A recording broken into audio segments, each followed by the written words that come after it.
प्रोनेसिस investor academy के इस brand new video में आप सभी का बहुत बहुत स्वागत है। आज का वीडियो एक इम्पॉर्टेंट अनाउंसमेंट से स्टार्ट करता हूं। बहुत समय से आप लोग का क्वेरीज आ रहा था ना, बेस्ट म्यूचुअल फंड सीरीज़ हमेशा हम करते हैं, लास्ट ईयर भी किया था। तो इस महीने दैट इज़ जून महीने में म्यूचुअल फंड्स में, खासकर इक्विटी म्यूचुअल फंड्स में जितने भी डाइवर्सिफाइड फंड्स हैं, कैटेगरीज हैं, सभी पे डिटेल वीडियोस हम पब्लिश करने जा रहे हैं। कुछ कुछ दिनों पे आपको वीडियोस मिल जाएंगे ना, best mutual fund, best small cap, mid cap, large cap, flexi cap, multi cap, सभी पे अलग अलग वीडियो। एंड ऑफ कोर्स सिर्फ नाम नहीं बताएंगे सो कॉल्ड कि ये बेस्ट म्यूचुअल फंड। ओके, हम कंप्लीट सिलेक्शन प्रोसेस आपको बताएंगे कि किस बेसिस पे हमने उन फंड्स को सेलेक्ट किया है। यहाँ पे ये भी कर सकते हैं कि म्यूचुअल फंड से रिलेटेड अगर आपके कुछ क्वेरीज हैं ना, तो बिल्कुल आप कमेंट में मेंशन करें, ताकि जब मैं ये वीडियोस रिकॉर्ड करूँगा उस समय ट्राई करूँगा कि आपके क्वेरीज को भी आंसर कर दूँ साथ में। इसके बाद कुछ और क्वेरीज आप लोग के हैं ना, जापान में कुछ सालों तक मतलब बिल्कुल रिटर्न ही नहीं आया था, क्या इंडिया में ऐसा कुछ हो सकता है। उसके बाद चाइना आजकल लोन रिकवरी एजेंट बन गया है ना, गरीब देशों को गुलाम बनाने की कोशिश, इस तरह का कुछ चल रहा है। इस पर मैं डिटेल वीडियोस पब्लिश करूंगा आने वाले दिनों में। तो जो भी आप कमेंट लिखते हैं मैं देखता हूं, तो मोस्टली आएगा। सो आज का देखिए ये जो वीडियो है बहुत इंपॉर्टेंट वीडियो है, पूरा देखिए अच्छी तरह से समझिए। अगर आप भी स्टॉक मार्केट में लॉन्ग टर्म तक बने रहना चाहते हैं ताकि अच्छे रिटर्न जनरेट कर सकें, तो हमारा यूट्यूब चैनल जरूर सब्सक्राइब करें। पसंद तो आएगा ही, लाइक और शेयर भी करें। नाउ आज का टॉपिक, तो देखिए आज का टॉपिक बहुत इंपॉर्टेंट है, ठीक है। इंपॉर्टेंट इसलिए है कि देखिए बार बार मैं आप लोगों को क्या बताता हूँ कि स्टॉक मार्केट का जो रिटर्न है वो किस पे डिपेंड करता है, ठीक है। इसको समझने के लिए ये जानना जरूरी है कि स्टॉक मार्केट में तो कंपनीज होता है ना, कंपनीज का परफॉर्मेंस जैसा होगा, मतलब जिस तरह का उसका स्टॉक अगर तेजी से ऊपर जाएगा तो स्टॉक मार्केट ऊपर जा रहा है। कंपनीज का परफॉर्मेंस दैट इज प्राइस अगर नीचे जाता है तो स्टॉक मार्केट नीचे जाता है। तो कंपनीज का परफॉर्मेंस किस पे डिपेंड करता है, ठीक है। तो देखिए जब भी आप कोई भी कंपनी खोलते हैं तो आप इसलिए खोलते हैं ताकि उस कंपनी से आप ज़्यादा से ज़्यादा प्रॉफिट जनरेट कर सके, वो बिजनेस है, ठीक है ना। अगर आपको प्रॉफिट जनरेट नहीं करना है तो आप एनजीओ खोलेंगे, ठीक है ना। तो कोई भी कंपनी, किसी भी चीज़ का कंपनी अगर स्टार्ट किया जाता है प्रॉफिट जनरेट करने के लिए, तो किसी भी कंपनी में इन्वेस्टमेंट करते वक्त आपको यही देखना होता है कि भाई ये कंपनी किस तरह का प्रॉफिट जनरेट करी। क्योंकि जब आप कंपनी खरीदते हैं तो आप उसके मालिक बन जाते हैं, छोटे मालिक। अगर कम शेयर्स हैं, बहुत ज़्यादा शेयर्स हैं तो बड़े मालिक, ठीक है। तो कंपनी अगर प्रॉफिट बहुत ज़्यादा जनरेट कर रही है, वैल्यूएशंस ठीक ठाक है, तो वहाँ आपको जनरली लॉन्ग टर्म में देखा जाता है रिटर्न्स बढ़कर आते हैं और आपको फ़ायदा होता है ना। कभी कभी आपको डिविडेंड पे आउट भी होता है, और प्लस ऑफकोर्स कैपिटल अप्रिशिएशन से आपको प्रॉफिट मिलता है, फ़ायदा मिलता है। तो स्टॉक मार्केट में अगर बोला जाए ना कि भाई सिर्फ एक वेरिएबल बताओ जिसके कारण, या एक फैक्टर बताओ जिसके कारण मीडियम टू लॉन्ग टर्म में स्टॉक मार्केट ऊपर जा सकता है या फिर नीचे जा सकता है, वो कौन सा रीज़न हो सकता है। तो अगर मोस्ट इंपॉर्टेंट रीज़न बोला जाए तो आपको देखना पड़ेगा प्रॉफिट ग्रोथ, जिसको हम बोलते हैं अर्निंग ग्रोथ ना। वो हम देखते हैं जनरली ईपीएस ग्रोथ की मैं जनरली बात करता हूँ ना। ईपीएस का मतलब क्या हुआ, earning per share, profit divided by outstanding shares. Company का जितना आउटस्टैंडिंग शेयर है मार्केट में उसे डिवाइड कर देंगे प्रॉफिट में, तो आपको ईपीएस निकल जाएगा। तो ईपीएस मोस्टली प्रॉफिट की तरह आप इसको देख सकते हैं, ठीक है। तो यहाँ पे अगर इंडियन इकोनॉमी में जो कंपनीज हैं उनका प्रॉफिट ग्रोथ बढ़ता है तो स्टॉक मार्केट से आप बिल्कुल अच्छे रिटर्न्स एक्सपेक्ट कर सकते हैं। अगर प्रॉफिट ग्रोथ नहीं आता है तो स्टॉक मार्केट से आप अच्छे रिटर्न्स एक्सपेक्ट नहीं कर सकते हैं। बेसिक है, आपके इन्वेस्टमेंट जर्नी में मदद करेगा, इस बात को हमेशा ध्यान में रखें। इंडियन स्टॉक मार्केट का अगर आप परफॉर्मेंस देखेंगे पिछले कुछ महीनों से ना, इंडिया का जो स्टॉक मार्केट है वो टॉप पे कब पहुंचा था, सितंबर में, आप लोग को याद होगा ना, टॉप पे पहुंचा। और सितंबर एंड से यहाँ गिरावट शुरू हो गया, अक्टूबर में गिरा, फिर लगातार ज़्यादातर गिरा ही, मार्च तक गिरावट अच्छा खासा बना रहा। अप्रैल से थोड़ा फिर वहाँ हमने देखा कि ऊपर जाने लगा, रिकवरी आने लगा, ठीक है। तो उस पीरियड में ऐसा क्या हो गया था कि मार्केट गिर गया। तो देखिए उस पीरियड में जनरली बोलते हैं वैल्यूएशन ज़्यादा, लेकिन वैल्यूएशन ज़्यादा से भी बड़ा कंसर्न था अर्निंग्स। कंपनीज का जो प्रॉफिट ग्रोथ था वो नहीं आ रहा था, ठीक है ना। जब भी हम वैल्यूएशन बोलते हैं तो वैल्यूएशन का मतलब क्या हुआ, पी रेशियो हम जनरली चेक करते हैं ना, प्राइस टू अर्निंग रेशियो, ठीक है। प्राइस मीन्स शेयर प्राइस कितना है और अर्निंग्स मीन्स प्रॉफिट ग्रोथ कैसा चल रहा है, ठीक है। तो ईपीएस ग्रोथ या फिर प्रॉफिट ग्रोथ। तो देखिए यहाँ पे अगर कंपनीज का प्रॉफिट ही खत्म होने लगेगा, मतलब कम होने लगेगा अगर, या फिर कहीं निगेटिव होने लगा या कम होने लगा, तो नेचुरली जो पी रेशियो है वो तो आपका बढ़ जाएगा ना, वैल्यूएशन बढ़ जाएगा। उसी तरह से अगर आप अर्निंग और प्रॉफिट ग्रोथ बढ़ा देंगे, क्योंकि प्रॉफिट ग्रोथ नीचे आ रहा है ना, प्राइस अर्निंग्स नीचे है, तो अगर प्रॉफिट ग्रोथ बढ़ जाता है तो पी रेशियो आपका थोड़ा कम हो जाएगा, वैल्यूएशन रीजनेबल हो जाएगा, ठीक है। तो यही हुआ था, हमारा जो प्रॉफिट ग्रोथ है कंपनीज का वो नीचे चला गया था, जिसके कारण वैल्यूएशन ऑल्दो ज़्यादा थे, लेकिन जब प्रॉफिट ग्रोथ कम होने लगा तो वैल्यूएशन और भी ज़्यादा दिखने लगा कि भाई बहुत ज़्यादा हो गया, इसी के कारण सेल ऑफ स्टार्ट हुआ। मतलब ये बहुत बड़ा रीज़न था जिसके कारण प्रॉब्लम हुआ। और जो FIIs भाग रहे थे इसी कारण भाग रहे थे ना, कि भाई वैल्यूएशन इतना ज़्यादा है, कोई प्रॉफिट ग्रोथ आ ही नहीं रहा, क्यों इन्वेस्टमेंट करें, ठीक है। तो ये रीज़न था। तो देखिए जून क्वार्टर लास्ट ईयर अगर आप देखें ना, तो निफ्टी 50 का EPS ग्रोथ था 4.1% year on year. Year on year जब मैं बोलता हूँ इसका मतलब कि जून क्वार्टर, लास्ट ईयर का जून क्वार्टर में ग्रोथ कितना था और उसके अगले साल नेक्स्ट ईयर में कितना था, ठीक है। तो यहाँ पे लास्ट ईयर का हम क्वार्टर ग्रोथ से कंपेयर करते हैं, तो जून क्वार्टर अगर आप देखें लास्ट ईयर तो 4.1%, बहुत कम ना, सिर्फ 4% का प्रॉफिट ग्रोथ था। इस पे वैल्यूएशन आप बहुत ज़्यादा मांगते हो, कौन जस्टिफाई करेगा, ठीक। उसके बाद सितंबर क्वार्टर आप देखें अर्निंग ग्रोथ पहले से थोड़ा बढ़ा, लेकिन फिर भी कम था, 8.9%, ठीक है। तो देखिए यही रीज़न था, जून क्वार्टर का जो अर्निंग ग्रोथ इतना कम आया, उसके बाद फिर लगा कि सितंबर में भी नहीं आएगा, निगेटिविटी आया, तो मार्केट बहुत बैडली रिएक्ट किया उस समय, ठीक है। लेकिन अब क्या हो रहा है कि भाई चीज़ें इम्प्रूव कर रही हैं, ठीक है ना, क्योंकि 2 क्वार्टर के बहुत ज़्यादा डिसअपॉइंटिंग उधर जो चल रहा था, उसके बाद हमने देखा कि जैन और मार्च का अगर आप देखेंगे तो वहाँ पे आपको ग्रोथ दिखेगा 10.9% का। Q4 में कंपनीज का परफॉर्मेंस अगर आप ब्रेक डाउन करेंगे ना, कंपनी वाइज अगर आप चेक करेंगे तो निफ्टी 500 की कंपनीज, निफ्टी 500 में टॉप 500 कंपनीज आती हैं, तो उसमें से 343 कंपनीज का अगर आप डिटेल्स चेक करेंगे ना, तो 315 कंपनीज को अर्निंग अपग्रेड मिला है और सिर्फ 28 कंपनीज को अर्निंग डाउनग्रेड मिला है। अर्निंग अपग्रेड का मतलब ये हुआ कि मार्केट जिस तरह का परफॉर्मेंस एक्सपेक्ट कर रहा था, प्रॉफिट एक्सपेक्ट कर रहा था इन कंपनी से, उससे बढ़कर आया है प्रॉफिट, उसी तरह का या उससे बढ़कर। डाउनग्रेड मीन्स जिस तरह का एक्सपेक्टेशन था उससे कम प्रॉफिट आया है। तो डाउनग्रेड्स बहुत कम है जबकि अपग्रेड्स बहुत ज़्यादा है, ठीक है। तो ये बहुत बहुत बड़ा पॉजिटिव है। अभी हमने जो भी डिस्कस किया वो पास्ट था, हो चुका है। स्टॉक मार्केट पास्ट के भरोसे नहीं चलता है, फ्यूचर पे चलता है। फ्यूचर बताओ क्या होगा, ठीक है ना। तो फ्यूचर अगर आप देखें तो अर्निंग का जो एस्टिमेट लगाया जा रहा है, जो भी बड़े बड़े एनालिस्ट हैं इंडिया के या फिर वर्ल्ड के, काफ़ी सारे ब्रोकरेजेस का रिपोर्ट भी मैं आपको बताता ही हूँ ना, कल भी बताया था। तो देखिए उनके अनुसार मतलब एवरेज निकालें तो इस फाइनेंशियल ईयर में, जो नया फाइनेंशियल ईयर अभी चल रहा है, अबाउट 12% के आसपास का अर्निंग ग्रोथ एक्सपेक्ट किया जा रहा है, ठीक है। और इसके बाद नेक्स्ट ईयर अगर और देखें तो शायद इससे भी और बढ़कर आएगा, ठीक है। क्यों बढ़कर आएगा? क्योंकि बहुत सारे चीज़ें इंडिया में पॉजिटिव हो रहे हैं और प्लस बेस इफेक्ट जो है ना, क्योंकि लास्ट फाइनेंशियल ईयर में कोई खास अर्निंग ग्रोथ आया ही नहीं था, तो अगर आपका बेस नीचे रहेगा ना तो उसमें जो भी ग्रोथ आएगा वो बढ़कर दिखेगा, तो वो भी एक बड़ा रीज़न है। लेकिन हाँ, इकोनॉमी में बहुत सारा पॉजिटिव हो रहा है जो कि ऑफकोर्स आगे मैं कवर करूँगा, ठीक है। तो ये सब रीज़न है। तो अगर EPS ग्रोथ बढ़कर आएगा तो ऑफकोर्स स्टॉक मार्केट के लिए बहुत बड़ा पॉजिटिव है। इससे जो इन्वेस्टर्स हैं उनका कॉन्फिडेंस बूस्ट अप करेगा कि नहीं, अब इकोनॉमी फाइनली कुछ परफॉर्मेंस आ रहा है। और जब पॉजिटिव आएगा तो ऑफ कोर्स वहाँ पे इन्वेस्टमेंट भी आने वाले महीनों में आप देखेंगे कि और बढ़कर आएगा। और FIIs का भी जो ट्रस्ट है इंडियन मार्केट्स पे धीरे धीरे और बढ़ेगा, ठीक है। तो ये सब पॉजिटिव है। तो यहाँ पे आपको ये ध्यान में रखना है कि देखिए इंडियन इकोनॉमी के लिए जो बड़ा प्लस पॉइंट अभी चल रहा है, एक तो है कि एकोमोडेटिव मॉनेटरी पॉलिसी। इसका मतलब ये हुआ कि जो RBI है वो ज़्यादा से ज़्यादा लिक्विडिटी डाल रहा है सिस्टम में, क्योंकि हमारा सिस्टम पहले बहुत ज़्यादा डिफिसिट चल रहा था लिक्विडिटी का, लेकिन अब वो सरप्लस पे आ गया है, ठीक है, बिकॉज ऑफ RBI's इनिशिएटिव्स।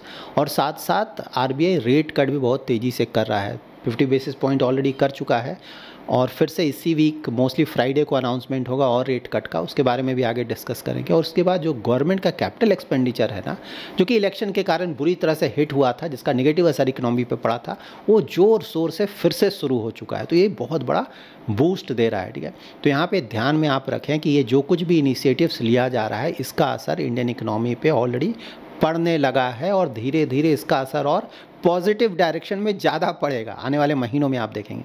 इसीलिए आप मान कर चले, जैसे Q1 हुआ ना, ये जो अभी क्वार्टर चल रहा है, यहाँ पर जो रिजल्ट्स आएगा थोड़ा सा बढ़ेगा, लेकिन Q2 से आप देखेंगे रिजल्ट और ज़्यादा तेज़ी से बढ़ सकता है, क्योंकि वहाँ पे सही में असर पड़ने लगेगा जो भी काम किया जा रहा है गवर्नमेंट के द्वारा या फिर RBI के द्वारा पे ना। तो आप देखें Q2 से असर आपको और ज़्यादा दिखने लगेगा बढ़ चढ़ कर, ठीक है।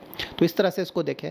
और GDP भी मैंने आप लोग को अपडेट किया ही था ना, मतलब जो फाइनेंशियल ईयर 25 जो लास्ट फाइनेंशियल ईयर का GDP ग्रोथ रेट 6.3% का माना जा रहा था, जो कि बढ़कर 6.5% का आया है। Q4 का GDP ग्रोथ रेट बहुत ज़्यादा बढ़कर आया, उम्मीद से कहीं ज़्यादा, ठीक है।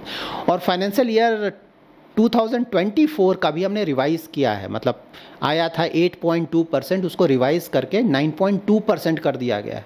तो बहुत ज़्यादा ग्रोथ फाइनेंशियल ईयर 24, उसके बाद ऑफकोर्स 25 में हम थोड़ा गिरे, फिर अब 26 में उम्मीद है कि थोड़ा सा इम्प्रूवमेंट आएगा, और 27 में और भी ज़्यादा थोड़ा इम्प्रूवमेंट आएगा। इसको इस तरह से देखें। और देखिए यहाँ पे एक और बहुत इंपॉर्टेंट चीज़ है ना, कि भाई जो पैसा बन रहा है कर क्या रहा है गवर्नमेंट, कहीं उसे वेस्ट तो नहीं कर रहा है ना। तो देखिए यहाँ पे ग्रॉस फिक्स्ड कैपिटल फॉर्मेशन बहुत इंपॉर्टेंट इंडिकेटर होता है, क्योंकि मीडियम टू लॉन्ग टर्म में वही मदद करेगा कंट्री की। तो उसका ग्रोथ भी 9.4% आया है, जो कि बहुत बड़ा पॉजिटिव है ना। जनरली होता है ना, फ्रीबीज बहुत दिया जा रहा है, तो ये बहुत बड़ा कंसर्न है। देखिए जिसे रिक्वायरमेंट है, ज़रूरी है, क्योंकि कंट्री है ना, या कोई कंपनी नहीं है तो सिर्फ प्रॉफिट के लिए रन नहीं करता है, ये कंट्री है। तो अगर कोई नीडी है जिसको ज़रूरत है, उसको बिल्कुल देना चाहिए, ठीक है, उसमें कहीं कोई डाउट नहीं है। सभी को ना दें। आजकल पार्टीज़ क्या कर रहे हैं ना, कि वोट लेने के लिए सभी को दे रहे हैं। जो बहुत ज़्यादा अमीर है, बहुत ज़्यादा पैसा, उसको भी वही बेनिफिट जो कि गरीब को। बहुत सारे केसेस में ऐसा देखा गया ना, वो सब गलत है। जो जिसको नीडी है, सही बात है भाई, कंट्री है ना, हमारा काम है उनका देखभाल करना, सबका भला होना चाहिए। जो नीडी है उसको थोड़ा बहुत दें, उसमें दिक्कत है, सबको ना दे दें। फिलहाल प्रॉब्लम यही चल रहा है। हमारा फिस्कल डिफिसिट देखें या फिर परसेंटेज डेट टू GDP देखें, तो धीरे धीरे वहाँ भी इम्प्रूवमेंट आ रहा है। जो भी गवर्नमेंट ने कमिट किया है बजट में, उसको वो कर पा रहा है, लाइक 4.4%। और उम्मीद है कि इसे हम 4% करेंगे, आने वाले सालों में 4% से नीचे भी लाएंगे। उसी तरह से जो परसेंटेज ऑफ ना डेट टू GDP है 80% के आसपास है, अबाउट 82%। धीरे धीरे आप देखेंगे उसमें भी कमी आएगा। तो अगर गवर्नमेंट ये सब सही से कर पाता है, ठीक है, इस साल भी अगर इसको कंटिन्यू करता है, तो आप देखेंगे next year mostly credit upgrade India को मिल सकता है। अभी हमारा जो क्रेडिट रेटिंग है वो BBB- है, लोएस्ट इन्वेस्टमेंट ग्रेड।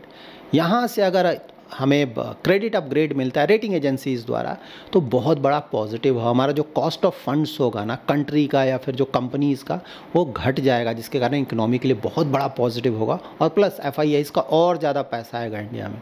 तो लेट्स सी, उम्मीद है, होगा नहीं होगा देखना होगा। लेकिन हाँ, अगर गवर्नमेंट इन चीज़ों को सही से फॉलो करता है, तो चांसेस है कि जल्दी ही हमें अब क्रेडिट अपग्रेड मिल जाएगा, ठीक है। ये पॉजिटिव। उसके बाद और कुछ पॉजिटिव्स, मैं तो हमेशा पॉजिटिव ही बोलता हूँ, कुछ नेगेटिव भी बोलूँगा लास्ट में। हाँ, तो देखिए मॉनसून बहुत अच्छा चल रहा है। मॉनसून तो भगवान की कृपा होती है ना, तो भगवान की कृपा है हमारे ऊपर। तो मॉनसून अच्छा, लास्ट ईयर भी हमने देखा, इस साल भी मॉनसून समय से पहले ही आ गया और अच्छा चल रहा है। उम्मीद है कि अच्छा चलेगा। तो रबी का जो फसल है बहुत अच्छा उम्मीद है। इसके बाद खरीफ का सोइंग भी उम्मीद है कि बहुत अच्छा होगा, तो फसल भी अच्छा होगा। और ये सब मॉनसून अच्छा है, एग्रीकल्चर ठीक ठाक चल रहा है, तो रूरल कंजम्पशन हमारा ना सालों से डाउन था, उसके बाद पिकअप पकड़ा है, तो अभी ठीक ठाक चल रहा है, तो वो बहुत बड़ा पॉजिटिव है। क्रूड ऑयल अगेन डाउन चल रहा है, आने वाले कुछ सालों तक उम्मीद है डाउन ही रहेगा। ट्रंप इसे ज़्यादा ऊपर जाने देंगे नहीं, तो हम तो ज़्यादा इंपोर्ट करते हैं, बहुत बड़ा पॉजिटिव है। इन सब चीज़ के कारण जो हमारा इन्फ्लेशन है वो काफ़ी हद तक कंट्रोल में रहेगा। अगर मॉनसून अच्छा होता है, एग्रीकल्चर जो प्रोड्यूस होता है अच्छा होता है, क्रूड ऑयल कम रहता है, इन्फ्लेशन पॉजिटिव टेरिटरी में रहेगा, दैट इज़ ज़्यादा नहीं आएगा। तो और जब इन्फ्लेशन कंट्रोल में रहेगा, तो आप ज़्यादा से ज़्यादा रेट कट RBI से एक्सपेक्ट कर सकते हैं। अर्बन कंजम्पशन, उम्मीद है कि इन्फ्लेशन कम हो रहा है, तो अर्बन कंजम्पशन में थोड़ा पिकअप आएगा, क्योंकि टैक्स कट भी बेनिफिट मिलेगा इस फाइनेंशियल ईयर से लोगों को। प्राइवेट कैपेक्स, उम्मीद है कि इंटरेस्ट रेट कम होने से और थोड़ा कंजम्पशन में जब बूस्ट आएगा, तो प्राइवेट कैपेक्स भी बढ़ेगा, ठीक है। नेट एक्सपोर्ट्स भी थोड़ा हमारा पॉजिटिव ही है, क्योंकि क्रूड ऑयल का प्राइसेस बहुत कम है। सर्विसेज का हमारा एक्सपोर्ट अच्छा हो रहा है, ग्रोथ वहाँ देखने को मिल रहा है। और रिलेटिवली इंपोर्ट्स भी पहले के मुकाबले जो बहुत ज़्यादा बढ़ के आता था, थोड़ा कम हुआ है, तो उसके कारण नेट एक्सपोर्ट्स भी हमारा ठीक ठाक चल रहा है, ठीक। तो ये सब बहुत ज़्यादा पॉजिटिव है। इंटरेस्ट रेट फ्रंट पे भी देखिए तो 50 बेसिस पॉइंट का रेट कट ऑलरेडी किया जा चुका है। उम्मीद है कि जून में, दैट इज़ इस मंथ मोस्टली फ्राइडे को अनाउंसमेंट आने वाला है। एटलीस्ट 25 बेसिस पॉइंट का रेट कट आरबीआई फिर से करेगा। लाइक लास्ट टाइम भी मैंने बोला था ना कि आरबीआई अगर 50 कर दे तो अच्छा है, लास्ट टाइम जब रेट कट होने वाला था, ठीक है। इस बार भी मैं वही बोलूँगा कि भाई 50 करके तो देखिए अब इसका असर होने में बहुत समय लग जाता है ना। और ये जो टैरिफ का प्रॉब्लम था ऑफ कोर्स अभी बना हुआ है, लेकिन पहले के मुकाबले थोड़ा सा वहाँ प्रेडिक्टेबल हुआ है कि ट्रंप को डर लगा है। अब पहले की तरह नहीं उम्मीद है कि बहुत ज़्यादा टैरिफ वो लगाएंगे, क्योंकि यूएस पे उसका नेगेटिव असर दिखने लगा है। बट एनी हाउ आरबीआई के पास ज़्यादा डेटा है, उन्हें ज़्यादा आइडिया है, वो ज़्यादा अच्छा डिसीजन लेंगे। लेकिन हाँ, लेट्स सी, तो एटलीस्ट 25 बेसिस पॉइंट तो होगा। और पूरा रेट कट अगर आप देखें तो एटलीस्ट 75 बेसिस पॉइंट्स और रेट कट तो बिल्कुल होगा ही होगा, क्योंकि अभी 6% पे हम हैं ना, और इन्फ्लेशन 4% से भी नीचे आ चुका है। तो गैप रफली 1.25% का गैप जरूर रखा जाएगा ना इन्फ्लेशन और रेपो रेट में। तो उसको देखते हुए 75 दैट इज़ 5.25 बेसिस पॉइंट्स तक, जिसको हम टर्मिनल रेट बोलते हैं ना, वहाँ तक तो बिल्कुल उम्मीद है कि जाएगा। और इन्फ्लेशन अगर और ज़्यादा बिनाइन रहा तो लेट्स सी, उससे भी ज़्यादा हो सकता है, 100 भी हो जाए, यू नेवर नो। बट 75 तो बिल्कुल लगता है कि होने ही वाला है, ठीक है। और उसमें से 25 तो शायद फ्राइडे को ही हो जाए। सो लेट्स सी आरबीआई क्या करता है, ठीक है। यहाँ पे देखिए एक बहुत इंपॉर्टेंट आप लोगों का क्वेरी आता है ना, मतलब होम लोन रिलेटेड या फिर लोन रिलेटेड। तो देखिए इंडिया में ज़्यादातर जो लोन्स हैं ना, खासकर होम लोन जो होते हैं, वो अब रेपो रेट से लिंक्ड हैं। सो टोटल लोन्स का अबाउट 60.2% ना अब वो लिंक्ड है EBLR से। EBLR का मतलब होता है repo linked external benchmark based lending rate. तो आपने जिस भी बैंक से अगर लोन लिया है ना, अगर वो रेपो रेट से लिंक्ड है तो आरबीआई जैसे ही रेट कट करता है आपका तुरंत जो इंटरेस्ट रेट है कम हो जाता है, ठीक है ना। लेकिन अभी भी 35.9% के आसपास जो लोन है ना, वो marginal cost of fund based पे MCLR पे है। वहाँ पे जो इंटरेस्ट रेट कम होने में टाइम लग जाएगा, कुछ महीने लग जाते हैं, ठीक है। चेक करें कि आपके बैंक का जो आपने लोन लिया है ना, वो रेपो रेट से लिंक्ड है कि नहीं। वो होगा तो तुरंत आपका इंटरेस्ट रेट कम होता है इमीडिएटली। लेकिन हाँ, अगर MCLR पे है तो कुछ महीने लग जाते हैं, ठीक है। वहाँ आपको बैंक से फॉलो अप करना पड़ेगा। इंडिया के लिए एक और पॉजिटिव है, हमारा रुपी रिलेटिवली अब स्टेबल होगा ना। डॉलर उधर बहुत प्रॉब्लम क्रिएट कर रहा था, लेकिन अब डॉलर खुद ही प्रॉब्लम में आ गया, ठीक है। तो डॉलर आप देखेंगे धीरे धीरे मतलब थोड़ा बहुत डिप्रिसिएट ही करेगा, थोड़ा वीक रहेगा रिलेटिवली। और रुपी को ऑफ कोर्स मतलब सारे करेंसीज को एडवांटेज मिलेगा, खासकर यूरोपियन जो करेंसीज है उसको एडवांटेज मिलेगा, और रुपी को भी उम्मीद है कि एडवांटेज मिलेगा। तो पहले के मुकाबले रुपी थोड़ा स्टेबल होगा, जो कि अगेन बहुत बड़ा पॉजिटिव है, ठीक है। डॉलर से रिलेटेड आप लोग का क्वेरी आया था ना, गिर रहा है, पॉजिटिव है, नेगेटिव है। देखिए हर एक चीज़ का पॉजिटिव नेगेटिव दोनों होता है, ठीक है। तो डॉलर जब गिर रहा है तो ऑफ कोर्स जो यूएस का एक्सपोर्ट्स है उसके लिए बहुत बड़ा पॉजिटिव है ना। एक्सपोर्ट उसका और कॉम्पिटिटिव होगा, एक्सपोर्ट बढ़ेगा। ट्रम्प तो ये चाहते भी हैं कि भाई थोड़ा डॉलर को वीक किया जाए ताकि हमारा एक्सपोर्ट जो है थोड़ा कॉम्पिटिटिव हो। लेकिन इसका निगेटिव भी है। निगेटिव ये है कि भाई डॉलर को रिजर्व करेंसी की तरह देखा जाता है ना, कि ये स्टेबल करेंसी है, ज़्यादा अप डाउन नहीं करेगा, करेगा तो अप्रिसिएट ही करेगा। वर्ल्ड में कहीं प्रॉब्लम होगा तो अप्रिसिएट करेगा डॉलर, यूएस में भी प्रॉब्लम चल जाए होगा तब भी डॉलर अप्रिसिएट करेगा, ठीक है, क्योंकि इतना ज़्यादा कॉन्फिडेंस है डॉलर पे सभी को। तो यहाँ आप देखेंगे कि अगर डॉलर लगातार धीरे धीरे वीक होने लगेगा तो वो जो कॉन्फिडेंस है वर्ल्ड का वो धीरे धीरे कम होने लगेगा। आने वाले सालों में जो रिजर्व करेंसी का स्टेटस है, इमीडिएटली ये सब कुछ नहीं होने जा रहा है, ऑफकोर्स सालों लग जाएंगे, लेकिन धीरे धीरे कॉन्फिडेंस कम होगा, ठीक है। इसीलिए आजकल देख रहे हैं ट्रम्प की जो पॉलिसी है उसके कारण यूएस से धीरे धीरे पैसा निकलेगा और निकल भी रहा है। और उसके बाद स्टेबिलिटी कहाँ पे है? यूरोपियन मार्केट्स ना। देखिए यूरोप में ग्रोथ कोई बहुत ज़्यादा नहीं होने जा रहा है, टोटली अग्री, लेकिन थोड़ा स्टेबल है ना, वहाँ डाउनफॉल भी बहुत ज़्यादा नहीं होगा, ठीक है ना। तो यूरोप में थोड़ा जाएगा, प्लस डिफेंस में थोड़ा खर्च वहाँ पे ज़्यादा हो रहा है, और इंटरेस्ट रेट बहुत ज़्यादा कट हुआ है, तो वहाँ पे इन्फ्लेशन भी बहुत कम हो गया, तो थोड़ा बहुत ग्रोथ आएगा पहले के मुकाबले, तो वहाँ थोड़ा पैसा जाएगा। और इमर्जिंग इकोनॉमीज़ में, इमर्जिंग में ऑफकोर्स चाइना में थोड़ा बहुत जाएगा। चाइना को इकोनॉमी अच्छा तो नहीं कर रहा है, लेकिन वैल्यूएशन बहुत कम है, इसलिए थोड़ा पैसा वहाँ जाएगा।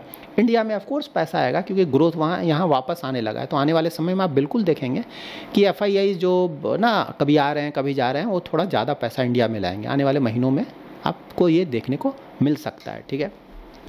इसके बाद देखिए प्रॉब्लम्स, हाँ सभी कुछ पॉजिटिव नहीं होता, हर एक चीज़ का पॉजिटिव नेगेटिव होता है। तो प्रॉब्लम देखिए, एक तो ट्रम्प का टैरिफ वॉर है, ये तो चल ही रहा है। यहाँ पे जो 90 डेज़ उन्होंने रोका था ना, बहुत ज़्यादा टैरिफ लगा दिया था, फिर बोला था ठीक है 90 डेज़ रोकता हूँ, उसके बाद फिर से लगा दूंगा, ठीक है। तो जुलाई 8 से वो फिर से स्टार्ट होने जा रहा है। तो अगर जुलाई 8 से पहले जिन भी कंट्रीज़ पे जो एडिशनल टैरिफ्स लगा हुआ है। अगर वो कुछ ट्रेड डील नहीं करते हैं ट्रंप के साथ तो देखना होगा ट्रंप क्या करते हैं। मुझे नहीं लगता है कि ट्रंप अब इस हद तक जाएंगे कि फिर से वो बढ़ा हुआ टैरिफ लगा देंगे, ठीक है ना। मुझे लगता है कि भाई ट्रंप को भी समझ में कुछ हद तक आया होगा, ठीक है। अगर वो करने भी जाएंगे तो बाकी लोग शायद उन्हें रोक लें, क्योंकि वो बेवकूफ़ी होगा। सबसे पहले तो यूएस डूबेगा, बाकी तो ठीक है सब कुछ डूबेगा, यूएस सबसे पहले डूबेगा। So let's see. लेकिन हाँ, ये प्रॉब्लम है, ठीक है। तो लेट्स सी, मतलब इंडिया का भी डिस्कशंस चल रहा है। अगर इंडिया कर ले तो अच्छा है, देखते हैं। तो ये जुलाई 8 का जो तलवार है वो सारे कंट्रीज़ पे लटका हुआ है, ठीक है। क्योंकि वहाँ पे तो बहुत ज़्यादा बढ़ जाएगा टैरिफ ना, सबको प्रॉब्लम हो जाएगा। तो वो देखते हैं क्या होता है। तो लेकिन ये बात देखिए, यहाँ पे ध्यान ये भी रखना है ना कि देखिए यूएस और चाइना दोनों बहुत तेज़ी से नीचे जा रहे हैं। यूएस का जीडीपी ग्रोथ ना 2% से ज़्यादा का उम्मीद था, मतलब कभी कभी तो बोला जाए 3% पहुँच जाएगा। अब तो टैरिफ जो एक मतलब टैरिफ जो गेम खेल रहा है ट्रंप, उससे लग रहा है 1.5% भी आ जाए जीडीपी ग्रोथ रेट यूएस का तो बहुत माना जाएगा। 1.5%, कहाँ 2%, 2.5% का हम बात किया करते थे, सम केसेस इवन 3%। पूरा वहाँ डाउन कर दिया उन्होंने, ठीक है। उसके बाद चाइना ना कहाँ 11-12% से ग्रो किया करता था। उसके बाद बहुत सारा प्रॉब्लम्स आया, खासकर रियल एस्टेट जो बबल बस्ट हुआ, फाइनेंशियल सेक्टर में प्रॉब्लम आया, तो वहाँ पे वो 5%, चाइना खुद बोलने लगा चलो 5% से ग्रो करते हैं। अब 5% भी मुश्किल लग रहा है, ट्रेड वॉर चल रहा है ना, और यूएस आने वाले समय में चाइना के लिए और ज़्यादा प्रॉब्लम क्रिएट करेगा ही करेगा। लेट्स सी, अगर 4% के आसपास भी चाइना चला जाए जीडीपी ग्रोथ रेट वाइज तो उसे अच्छा माना जाएगा। तो यूएस चाइना दोनों में प्रॉब्लम आएगा, ठीक है। आने वाले समय में आप देखेंगे प्रॉब्लम बढ़ने जा रहा है, तो ये भी है। और ये इन दोनों में प्रॉब्लम आएगा तो शॉर्ट टर्म में ऑफ कोर्स वर्ल्ड इकोनॉमी में भी प्रॉब्लम आएगा, क्योंकि ये दोनों वर्ल्ड के सबसे बड़े इकोनॉमीज़ हैं। अगर यहाँ पे थोड़ा प्रॉब्लम आता है तो वर्ल्ड इकोनॉमी पे उसका नेगेटिव असर पड़ता है, एटलीस्ट शॉर्ट टर्म में तो बिल्कुल पड़ेगा, ठीक है। उसके बाद वॉर्स, देखिए रसिया यूक्रेन का वॉर तो बहुत ज़्यादा एस्केलेट हो गया है। मतलब यूक्रेन ने जो किया है रसिया के साथ ना, बहुत सारे प्लेन्स ऑलमोस्ट बोला जा रहा है 40 के आसपास, 40-50 प्लेन्स ही ख़त्म हो गए, मतलब रसिया के जो ड्रोन अटैक हुआ है, और बहुत लोग मारे गए हैं रसिया में उसके कारण। तो रसिया बिल्कुल रिटेलिएट करेगा और बहुत बड़ा रिटेलिएशन होगा, ये मान कर चलना चाहिए हमें।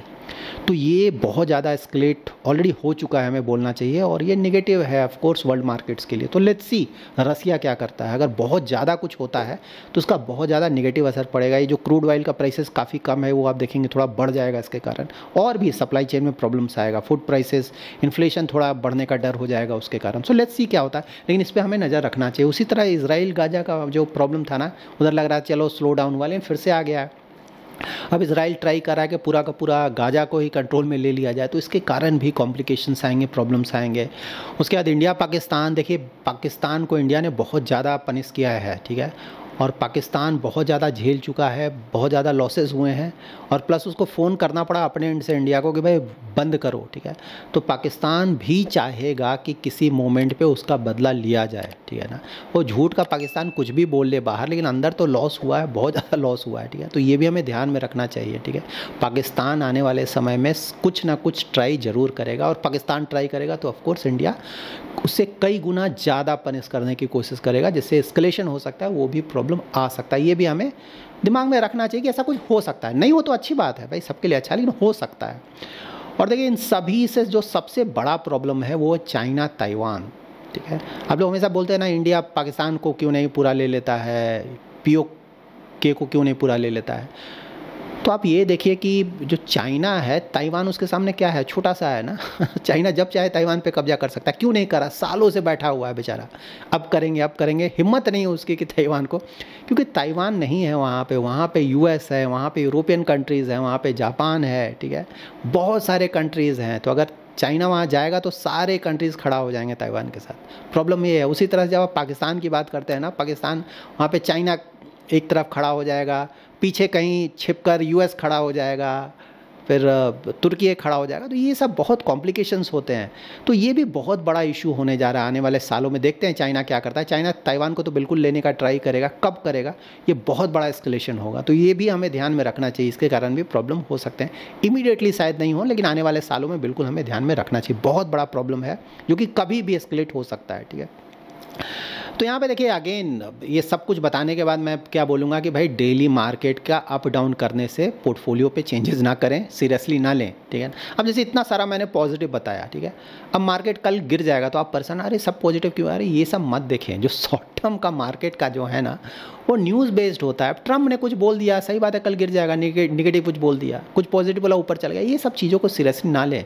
या जो रसिया ने कोई स्टेटमेंट दे दिया, यूक्रेन ने कुछ स्टेटमेंट दे दिया, तो यूरोपियन कंट्री से कोई बड़ा स्टेटमेंट है, तो ये सब चलता रहता है, ठीक है। शॉर्ट टर्म हमेशा मेंटली प्रिपेयर्ड रहे, 100% लक है, ठीक है ना, 100% लक शॉर्ट टर्म।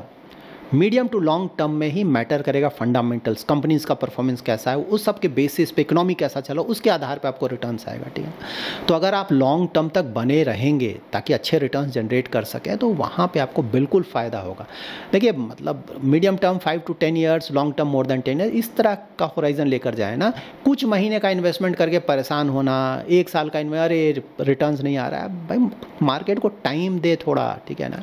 अभी तो इंडियन इकोनॉमी बुरे फेज से निकला है, अभी धीरे धीरे निकल रहा है, अभी निकला नहीं है बोलेंगे, निकल रहा है, थोड़े और महीने लगेंगे निकलने में, ठीक है ना।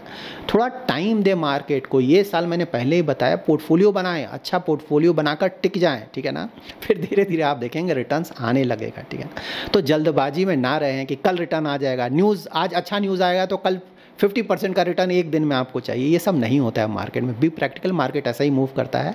जितनी जल्दी ये सब चीज़ें आप समझ लें उतना अच्छा आपके भलाई में है, ठीक है। तो ये सब ध्यान में रखें, लॉन्ग टर्म के लिए जाएं, कम से कम 2-3 साल तो टिकें, 2-3 साल मार्केट को देखें कि भाई क्या हो रहा है। कुछ महीना या 1-2 साल में रोना धोना सही नहीं, ऐसे मार्केट मूव नहीं करता, तब तो मार्केट में आप टिक ही नहीं पाएंगे। So that's it in this video. अगर आपको ये वीडियो पसंद आया है तो जरूर लाइक एंड शेयर करें। पहली बार हमारे यूट्यूब चैनल पे आए हैं तो चैनल को जरूर सब्सक्राइब करें।